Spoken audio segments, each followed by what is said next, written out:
jékki-jékki ma rek présenté wu pour nekk maire bala may nekk maire fekk na ma am projet de ville boobu mu am contenu boobu moom la ñu campagné woon 2014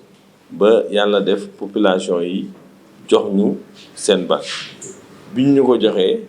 fekk na ñu décliné woon benn programme bu ñu doon wax Gandiaye en 10 points. Comment faire pour construire une ville, un germe de ville fii ak 10 ans ci 10 ans lañ ko kale woon donc 10 ans yi ñu kale woon ko ci 2 mandats ñu ne pàcc bu njëkk bi mooy 2014 2019 pàcc bu njëkk bi 2014 2019 ni ñu ko gisee woon dañoo amoon ay projets yu bëri benn dañu woon dëkk bala nga koy mun a organiser bala nga koy mën a liggéey il faut nga am plan directeur d'urbanisme loolu am importance la ci dëkk ci biir plan directeur d'urbanisme boobu ñu décliner en fonction des compétences transférées secteur bu nekk luñ ci namoon def maanaam ci éducation bi ci santé bi ci culture bi ci économie bi ci infrastructure yi yooyu yëpp bu ci nekk ñu am loo xam ne dañ ci joxoon ay objectifs te defe naa ne tey jii bu ñuy seet la plupart des objectifs certains ont été atteints un objectif il est fait pour être atteint ou ne pas être atteint mais à l'évaluation critères de satisfaction yi critères yi du doon satisfaction ma jël rek bu dee par exemple éducation dañ ne woon dinañ assurer clôture mur école yëpp essayer fexe ba électrifier les écoles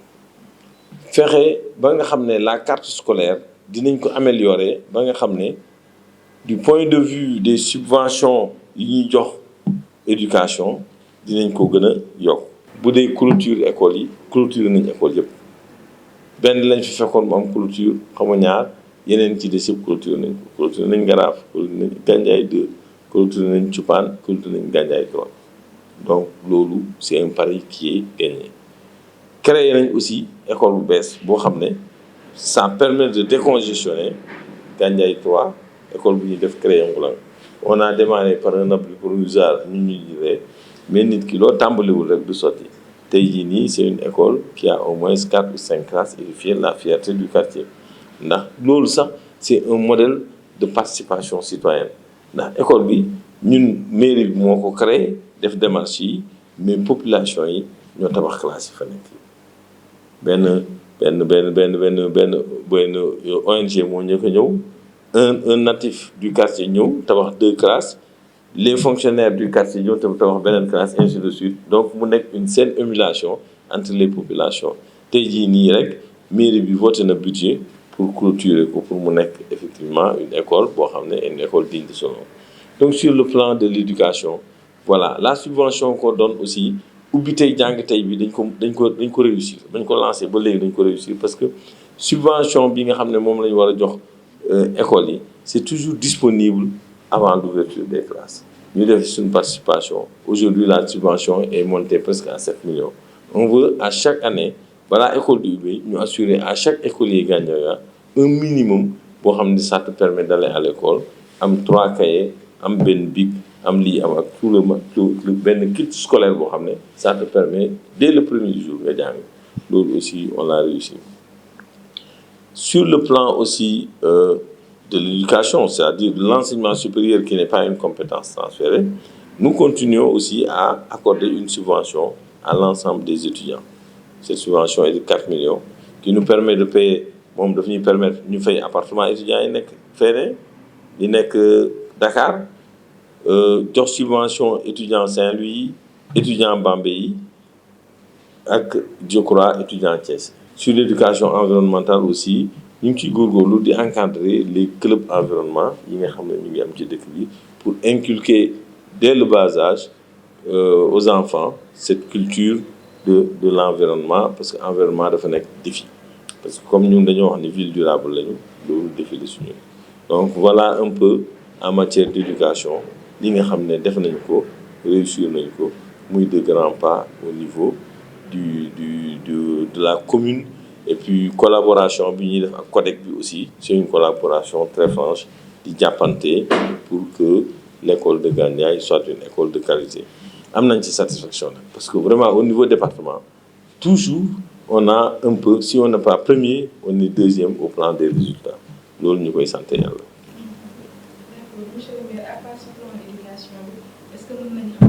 xam nga dañ ne woon d'abord li ñuy gën a mettre accent mooy ODD objectif de développement durable ODD 6 ak ODD 7 ODD 6 bi mooy accès à l'eau ODD 7 accès à l'énergie dafa nekk loo xam ne base la yow ODD yooyu ku ko amul on peut considérer que tu n'es pas encore dans le 21e siècle donc ñun bi ñu ñëwee il fallait faire beaucoup de rattrapage si yàlla dimbal nañu ba ci ODD 6 bi muy accès à l'eau très sincèrement je peux dire aujourd'hui qu'on est presque à 100% pour ne pas dire à 99,99% du territoire pour ne pas dire 100% on a réussi accès à l'eau tey jii amul fooy dem ci Gandiaye te doo mën a ubbi robinet donc loolu moom réussir nañ ko ce qui est un grand pas. ñun ñu am projet boo xam ne projet potabilisation d'eau c'est un projet de 270 millions dañuy jël ndox ci forage bi potabiliser ko par osmose inverse jël ko def ko ci ay canalisation def ay robinet borne fontaine intelligente bàyyi tout ce qui est charrette puits ak yooyu di ko commercialiser au niveau des populations à un coût très compétitif loolu moo indi participation ANER ak OFOR ñuy expérimenter aussi l'alimentation des forages par des énergies renouvelables donc c'est un projet vraiment très très très innovant qui est salué par l'ensemble des acteurs qui font autour loolu aussi réussir na loolu lañ def en matière d'eau mais xam nga kuy wax eau ak assainissement ñoo ànd alors l'un des plus grands projets bu Gandiaye mos a am mooy le projet d'assainissement on a un projet d'assainissement des eaux usées pour mettre toute la ville à l'égout d'ici 2030 parce que on a vu que man dama jàpp ne une ville boo ko bëggee tabax ça se construit à partir du bas boo demee Europe infrastructure yu baax yëpp ci suuf la nekk donc lii c'est un projet majeur boo xam ne on l'a fait avec financement de la Banque mondiale ONAS di ko exécuter c'est un projet de 1,8 milliard qui consiste à faire 27 kilomètres d'égouts d'ici 2027 donc Gandiaye aura le privilège vraiment de faire partie des rares villes au Sénégal yi nga xam ne ils sont à l'égout projet bi dañ koy corréler ak projet eau donc eau assainissement donc il va y avoir 2 stations de pompage ak benn station d'épuration buy nekk fee ci carrière bi fee station d'épuration bi toutes les eaux usées de la ville fosse yooyu fa lay dem ñu traité ko derrière ñu mën a def maraîchage au moins 10 ou 15 hectares donc ça nous permet de pouvoir assurer aussi ni ñu ko waxee eau pour la sécurité alimentaire donc projet la boo xam ne dina am ouverture yu bëri am station boue de vidange donc dëkk bi doon amati fosse et puis xaw nañ ko corréler tuuti ak les eaux de ruissellement parce que am nañ benn fii bu am ndamo fii je crois que dinañ ko boole ci kii bi nga xam ne tout eau de ruissellement yi dem foofu day duggaat ci biir projet rien ne se perd rien ne se crée tout se transforme donc ça c'est un projet important bu ñu ko réussir on aura réglé vraiment pour une bonne partie l'évolution de la ville d'ici 2030 donc si ODD boobu loolu lañ ci liggéey et c'est très important ODD 7 bi accès à l'électricité on a fait beaucoup d'extensions beaucoup d'extensions dans tous les villages aujourd'hui mun naa wax ne 1,4 kilomètre moo ñu tere am accès universel à l'électricité loolu moom vraiment on l'a fait et c'est pas n'importe quel éclairage am nañ ci programme solaire bi lampadaires yi donc ça aussi maa ngi koy sant autorité directeur ANER ak autorité ministère de l'énergie donc sur l'électrification aussi tous les quartier périphérique yi nga xam ne mosuñu am courant mosuñ ko xam donc affaire bi yegg na fa donc en ville aussi fii Gandiaye donc frais éclairage bi fekk nañ fi dara mais liñ ci yokk au moins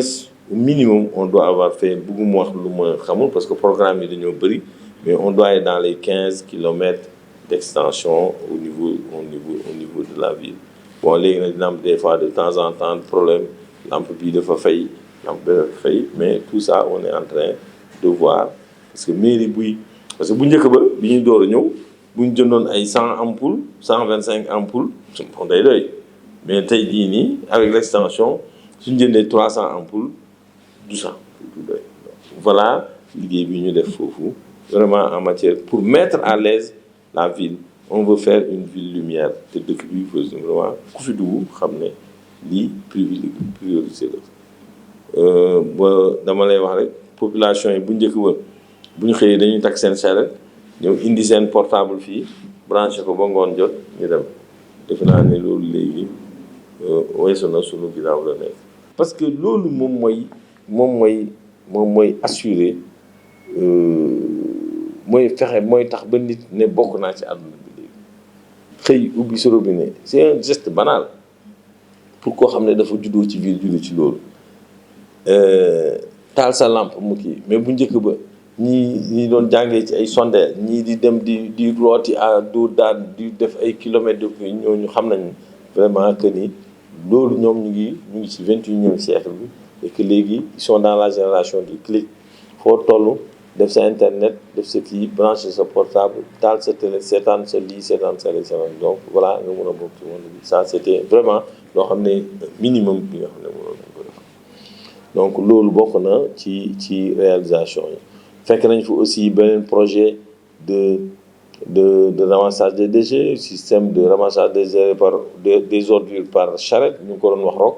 mais ñu accéléré ko ba tey jii nii on a un centre de valorisation et de traitement des déchets boo xam ne vraiment ça fait la fierté de qu'on l'a fait avec Caritas avec Secours catholique partenariat plateforme la woon multi-acteurs mais vraiment c'est un modèle boo xam ne aussi boobu ñu ngi koy wane à travers le département donc loolu c'est dans la composante aussi assainissement électrification donc sur le plan sportif aussi avec la jeunesse nous sommes en train de construire un stade multifonctionnel boo xam ne bon mu ñun dañoo bokk ci li ñuy wax programme état bi ñuy wax PACASEN bi donc c'est 123 communes lañ choisir communes yooyu mooy communes ñu doon liggéey ak programme bu précédent bi ñu ci bokk léegi pour nga admissible pour nga éligible dama ay critères yu ñu lay tegal 8 critères boo ko remplir comme examen la rek ñu jox la ñun nag depuis boobu léegi vraiment on est éligible première année bi jox ñu 24 millions ñu def ci électrification ville deuxième année bi ci lañ entamé stade bi def mur de clôture bi def kii bi yooyu troisième année bi 56 millions la aussi on va faire des tribunes on espère que déwén dinañ mën a am une dotation de 100 millions boo ñu xam ne mën nañu permettre ñu attaquer marché bi ak yooyu ak yenn aménagement yi en ville donc loolu mooy PACASEN bi ñu indil et c'est extrêmement important ñu bokk ci programme bi li mën a wax mooy nekk maire du rek toog ci sa budget bi 150 millions la 180 millions 190 millions loolu mënul lu bëri y compris les transferts de l'État donc boo ci génnee ses recettes propres fay ci say salaire fay ci sa lii mënul lu bëri donc dafay laaj une mobilisation constante un engagement auprès des bailleurs auprès de l'État nga xeex dem indi parce que État aussi li mu yor doyul te ñëpp ko bëgg donc dafay laaj nga mu taxaw temm c'est un travail de tous les jours ñii dañuy wax ne maire bi nekku fi mais maire bu fi nekkee du leen amal njëriñ parce que li tax mu koy li mu koy fi mu koy jëlee ji nekkul fii il faut mu dem ci centre de décision yi pour mun a buuxante pour am dara donc loolu mooy li nga xam ne mooy li am importance je disais sur le plan sportif sur le plan culturel proprement il n'y a pas des édifices yu ñu gis nii mais on a réussi quand même à inscrire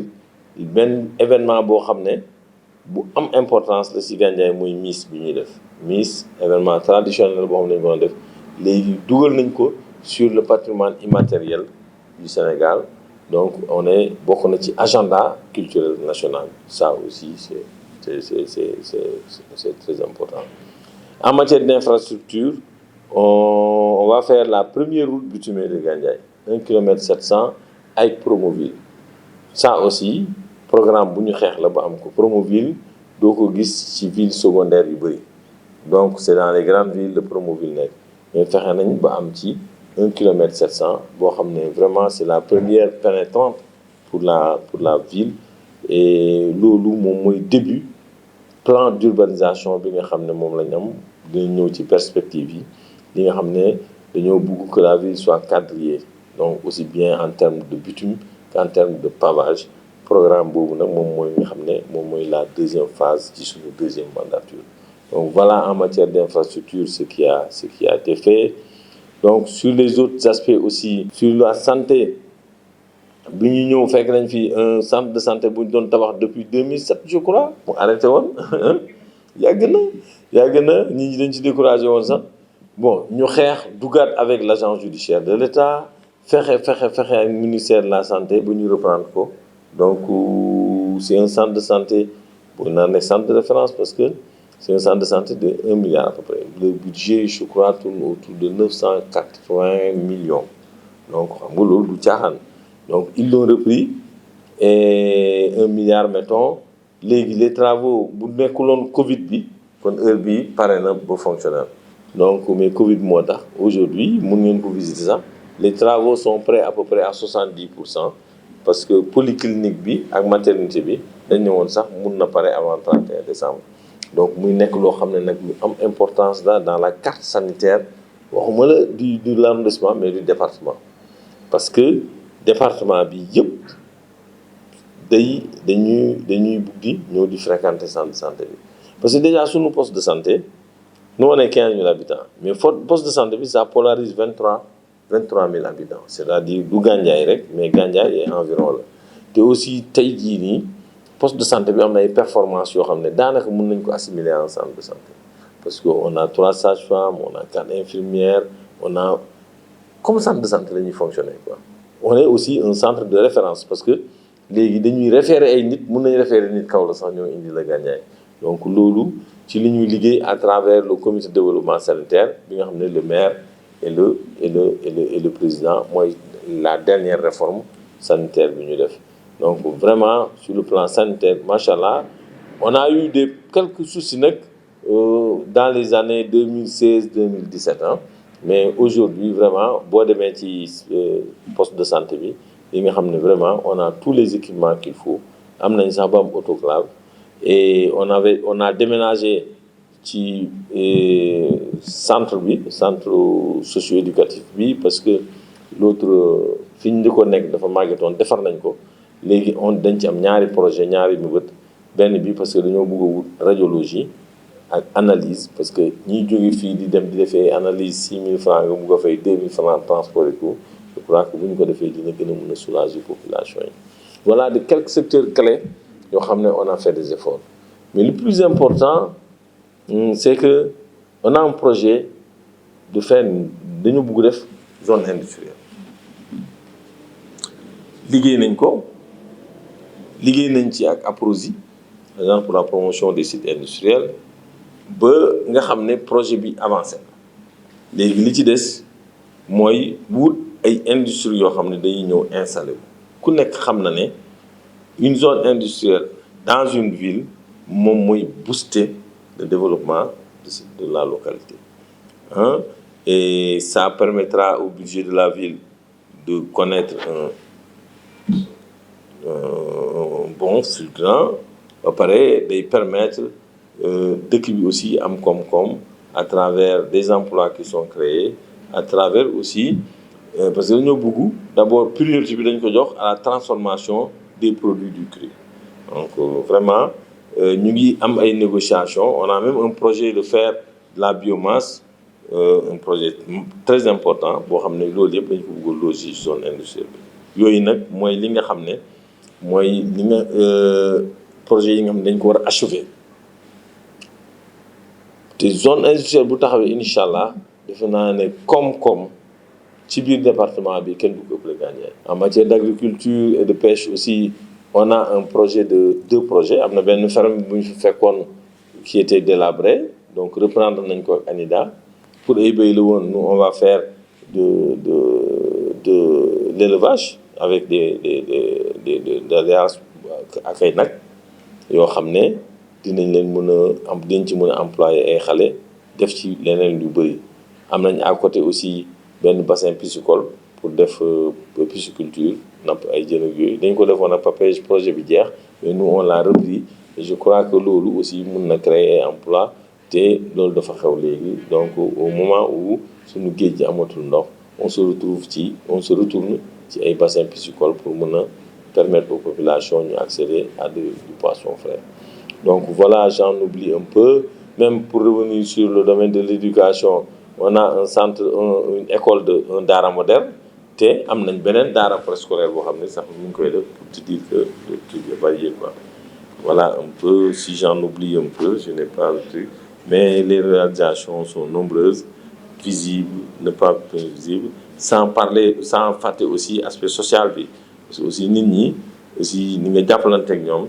aussi di nga am ay soxla yoo xam ne dinañ ko mën a def avec les aides qu'on fait am tabaski tamxarit Korité tout ça là on est près des populations pour jéem a satisfaire seeni besoins. sama gis-gis ci rôle mairie sur le plan développement ak gis-gisu taataan dañu daje parce que dama jàpp ne mairie du foo xam ne rek da ngay dem wuti état civil parce que ñi mairie état civil rek lañ ko assumer dem wuti du certificat de mariage kayitu juddu kayitu mariage kayitu lii mairie dafa war a nekk porteur de développement économique local. loolu tax bi ma dajeeg taataan ñoom bi idée boobu ma ne kon man j'adhère dama signer les yeux fermés. boo xoolee Boucar li muy liggéey tout le tissu économique local tey jii nii répertorier nañ ko classifier ko am ci ay perspectives am ci connaissance bu leer. tey mairie bi mun na la wax ne